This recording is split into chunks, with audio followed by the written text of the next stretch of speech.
Pada video kali ini, saya akan memberikan penjelasan mengenai salah satu contoh analisis data menggunakan rencana acak lengkap. Untuk contoh yang akan saya berikan adalah bagaimana pengaruh penambahan asam ascorbat yang dinotasikan dengan huruf P terhadap pengawetan dangke. Di sini dapat dilihat ada perlakuan penambahan asam ascorbat dengan notasi P, yang terdiri dari 6 taraf yaitu 0%, 1%, 2%, 3%, 4%, dan 5%.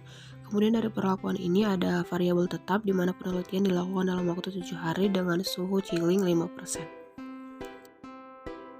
Di sini juga sudah ada data untuk analisis penambahan data asam ascorbat yaitu dengan perlakuan masing-masing dari P0% sampai P5%. Di sini saya gunakan 2 ulangan saja untuk mempermudah pemahaman. Untuk jumlah di sini menggunakan formulasi sama dengan sum, lalu blok 2 data ulangan yang ada di sebelahnya lalu di enter dan dapat di drag ke bawah. Kemudian untuk rata-rata menggunakan formulasi sama dengan average, lalu blok 2 data ulangan, lalu di enter dan dapat di drag ke bawah.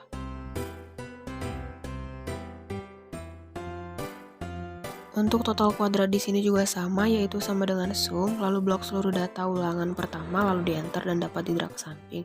Lalu untuk rata-ratanya juga menggunakan formulasi sama dengan average dari seluruh ulangan. Lalu setelah itu dapat di enter dan dapat di drag ke samping untuk mempermudah perhitungan. Maka datanya akan menjadi seperti ini. Lalu untuk menganalisis data, caranya adalah dengan cara seperti ini. Klik data, lalu klik data analisis. Lalu setelah itu pilih ANOVA single factor. Lalu untuk input range, input data perlakuan dan ulangan. Lalu pada group by, klik rows. Lalu centang pada label in first column. Lalu untuk output range dapat dipilih pada kolom yang kosong. Lalu setelah itu klik OK.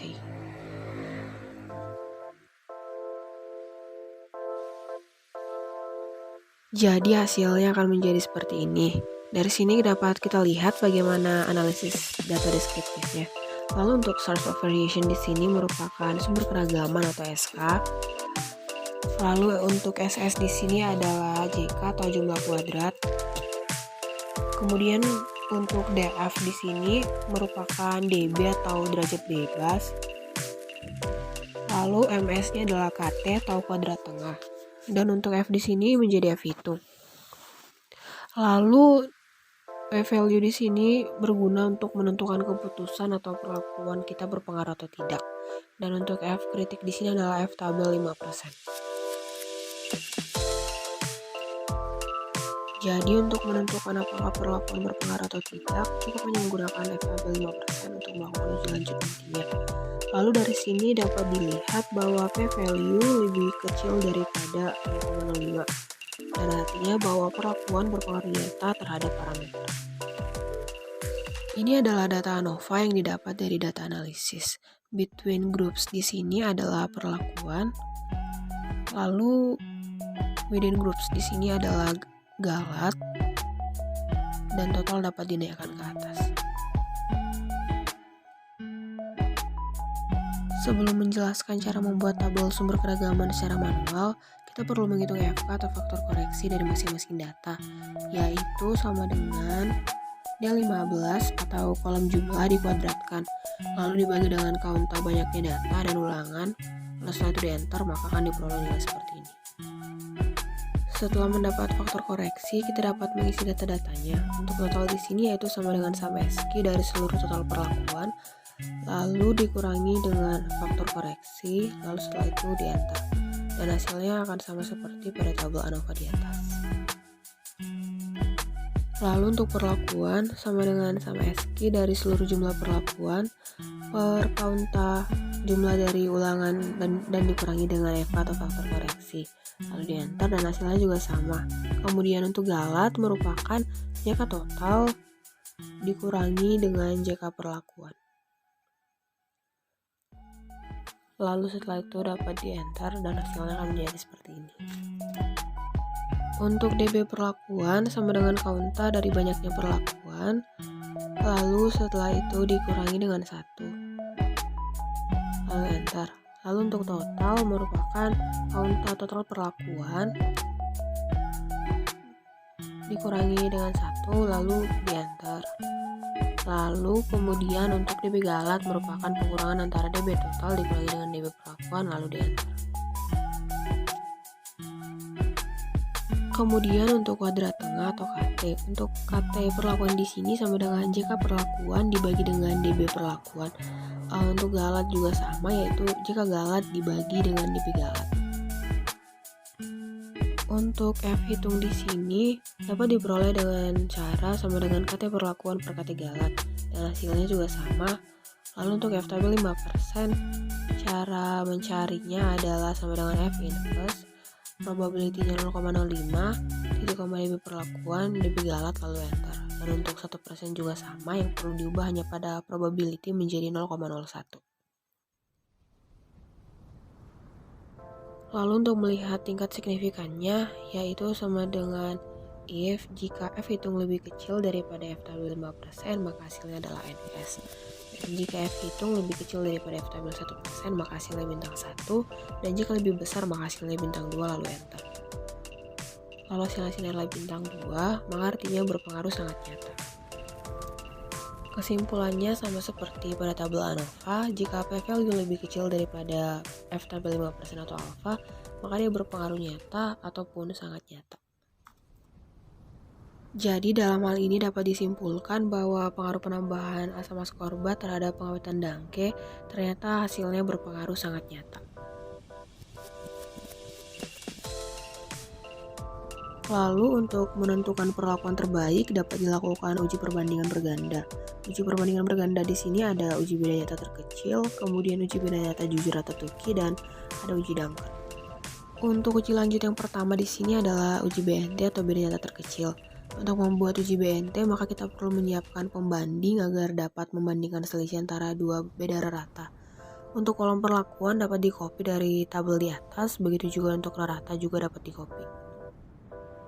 Lalu untuk menghitung nilai BNT, rumusnya adalah sama dengan T inverse 0,05 titik koma DB galat, lalu dikali dengan SKRT 2 dikali KT galat per kaunta banyaknya ulangan, lalu setelah itu tutup kurung, lalu enter, dan hasilnya adalah 6,072. Setelah mendapat nilai BNT, maka dapat dilakukan perhitungan beda rata. Sebelum melakukan perhitungan, data perlakuan dapat diurutkan dahulu dari besar ke kecil seperti ini. Untuk membandingkannya yaitu sama dengan nilai rata terbesar dikurangi dengan rata di bawahnya, dan hasilnya adalah 0,3. Lalu apakah 0,3 lebih besar daripada 6,07 di sini? Ternyata lebih kecil, maka notasinya adalah NS atau tidak berbeda nyata. Lalu pada rata terbesar dapat juga dikunci dengan absolute dollar agar dapat didrag ke bawah dan mempermudah perhitungan. Lalu di enter dan dapat didrag ke bawah. Lalu pada selisih yang kedua di sini ternyata lebih kecil juga dari 6,07 dan notasinya adalah NS. Selisih keempat lebih besar daripada 6,07, maka notasinya adalah bintang 1. Dan begitu juga untuk selisih kelima, notasinya juga bintang 1. Lalu untuk data selisih yang kedua, pengurangannya adalah rata dari P3 dibandingkan dengan seluruh data. Dan untuk penotasiannya sama seperti tadi, dan cara yang sama juga dilakukan untuk mengisi seluruh tabel selisih.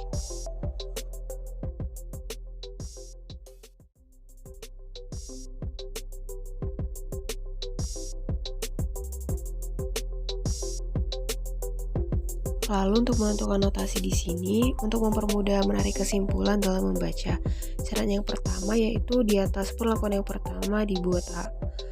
Jadi A di sini letaknya sampai NS dan dapat diberi warna. Jadi ada 4A, lalu untuk selisih yang kedua diperoleh B, letaknya sampai NS dan ada 3B. Lalu yang berikutnya adalah C. Kemudian perlakuan dan rata di atas dapat dikopi di bawah sini. Lalu urutkan dari yang terkecil ke yang terbesar. Setelah diurutkan, maka kita dapat mengisi kolom rata plus BNT. Nilai BNT di sini sudah didapat, yaitu sebesar 6,07225387. Formulasinya adalah sama dengan rata plus BNT. Karena nilai BNT akan terus digunakan sebagai penambah, maka dapat dikunci dengan absolute dollar. Lalu di enter. Untuk yang pertama diperoleh rata adalah 36,42, notasinya di sini adalah A. Kemudian apakah 36 lebih besar daripada 35,2? Iya, maka ditulis A juga. Lalu apakah 36 lebih besar daripada 39? Tidak, maka cukup. Kemudian apakah 41,27 lebih besar daripada 39,3? Iya, maka B. Lalu apakah 41,27 lebih besar daripada 39,65? Iya juga, maka ditulis B. Lalu apakah 41,27 lebih besar daripada 44,1? Tidak, maka cukup. Lalu untuk yang berikutnya, apakah 45,37 lebih besar daripada 39,65? Iya, maka C. Lalu apakah 45 lebih besar daripada 44,1? Iya, maka notasinya juga C. Lalu apakah 45,72 lebih besar daripada 44,1? Iya, maka notasinya juga adalah C. Lalu untuk beda nyata, jujur atau GTK, ini merupakan nilai yang diperoleh dari nilai tabel untuk BNJ. Q dan untuk alfanya adalah 0,05, lalu P adalah banyaknya perlakuan, dan V adalah derajat bebas galat. P di sini adalah 6, dB galat juga 6, maka pada tabel nilai BNJ untuk alfa 0,5, 6,6, maka didapat 5,03. Lalu dapat dihitung nilai dari akar K3 per R dengan formulasi sama dengan SKRT dari K3 galat per kaunta banyaknya ulangan. Lalu setelah itu dapat di enter.